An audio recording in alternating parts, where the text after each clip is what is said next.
This is the property market of deal or no deal. Often vendors at the moment are just really confused if they should accept that offer on the table. We're going to help you with that decision. Stay tuned.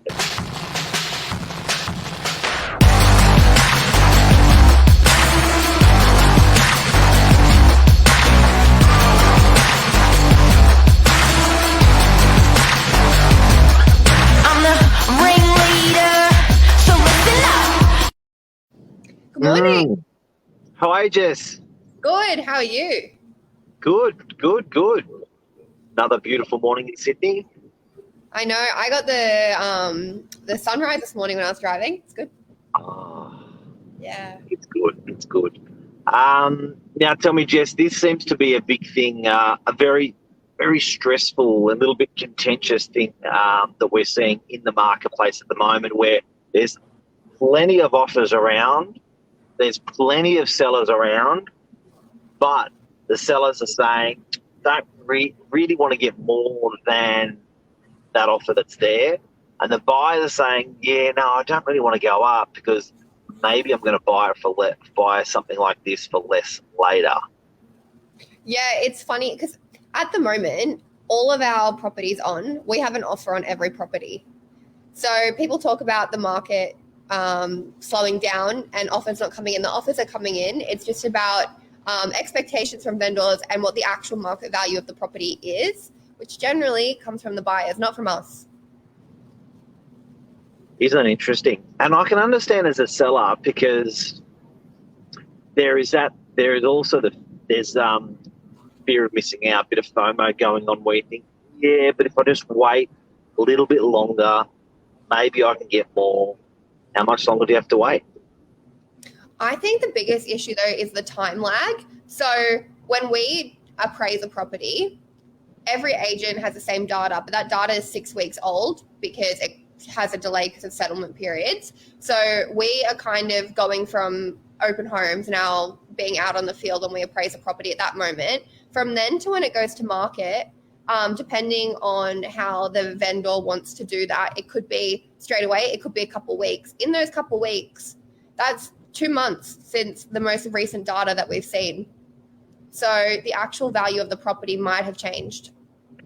And to make it even harder, guys and girls, if you haven't realised, property prices are being disguised. The sales prices of the properties are being disguised by vendors and by agents. So when it sells, you often don't know what it sells for. So if you're a seller trying to compare to other sellers who have sold, half the data is not out there anymore because, I don't know, vendors are embarrassed or whatever it is, but often sellers are saying, look, I'll accept that, but I just don't want you to disclose the price. Doesn't help that much because RP Data gets their hands on it later anyway. I think it's also the agents sometimes are embarrassed as well. They want to keep getting listings and they don't want to show actual prices, which doesn't help anyone. Yeah, I think it's real. So a couple of real life examples where we've seen this at the moment. This week, I received an offer on a particular property. Don't want to discredit the campaign or the people making the offer or the sellers, but 10% above the market on the highest offer that we've had in 100 days. So the property's been on for 100 days. Highest offer, commercial property, and owners are saying no cigar, and you know, it's interesting because often you got two different people with, you know, when people are selling, husband and wife think differently, or if it's two brothers or three brothers that own a property, they think differently. And I think, you know, one of the comments I had from one of the sellers is we're probably not going to see this money for a good 3 years now. We really should accept it, but not all parties could agree. Yeah, it's very frustrating when that happens. It's leaving a lot of money on the table. We had another conversation with another vendor. We've had this with a couple of them when they've been on the market a little while to say, look, we're selling all of our stock. It's not that it's not being sold. It's just that those other vendors have come to realize what's happening in the market, what the actual value of the property is today compared to December last year, and that's why yours hasn't sold.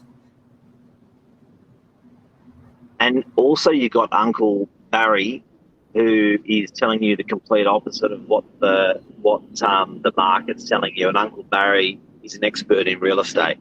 Uncle Barry thinks says, of course it's worth that money. And it's like, I think if we look at a particular property that we've sold at auction, and an example of that campaign, and Uncle Barry came in at the end once it's sold and put the daggers in. So, overview, and this is a typical conversation we'll have with a seller. Overview, 85 people through the property, inspected, 140 inquiries on the property, 4-week auction campaign, open houses Sunday, Saturday, Wednesday on the property. So 3 open houses, 12 open houses conducted in total. Sunday open houses. By appointment, 9 people through by appointment. Like, this is a thumping of a campaign. Price guide on the property was in line with the reserve of a property, was in line with what the property sold for. So it wasn't like, we went out and said $5 million and it sold for 2 and it's like, shit, that's cheap. What did Uncle Barry say? Oh my goodness, I can't believe that price. That was so low. Why'd you sell it so cheap? What do you say to that? It's market value. And when you have that many people, what'd you say, 85 people through the property? When you have 85 people through that are prospective purchasers that are looking at other properties and comparing you to those other properties, they know how much it's worth. And it's sold in line with the reserve, in line with the guide. It was market value as of that day. Plenty of bidders at the property, bidding it up. They all stopped at a similar amount. So I think at the end of the day, everyone's got to realise that it's not a market where stuff is selling and it's like, my God, that is just a huge price at auction. That's a different market. That's called a seller's market. We've moved now we've moved across to, it was a balanced market for a while, and now we've moved into a buyer's market. Now, people love buyer's markets. They love buyer's markets more than the masses get whipped in the seller's market. Like, you always hear the buyers that are missing out, but the sellers are really, really happy. And at the moment, the sellers are sort of thinking, well, why should I sell it? And we were having a chat about this earlier, Jess, about the word essential.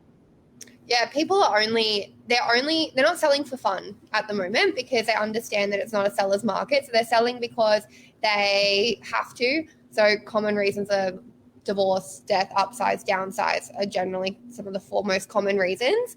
And so when the offer comes in that might not be what it was a few months ago, usually they have to take it or they have to accept something. There is the odd seller that is still there and they're holding out and they're kind of taking the punt that the market will go up again and the value will increase and they'll just leave their property on the market for a really long time and they won't accept any offer. But 9 out of 10 times, they understand that there's a shift. And if it's not essential, just wait. Take it off the market, rent it out. It's going to double in the next 10 years. It's probably going to go up about 50% in the next 5 years. So if it's not essential to dispose of the asset, why wouldn't you just rent it out, or why wouldn't you just stay there? I think one of the things too that we're kind of seeing, generally the first offer that comes in is your best offer. And then if you say no to that and wait, if you wait a week, everything's changing so quick that a week later you might have cost yourself 20 grand. Or if you wait a month, you might have cost yourself 50 grand. Harsh lesson. Yeah.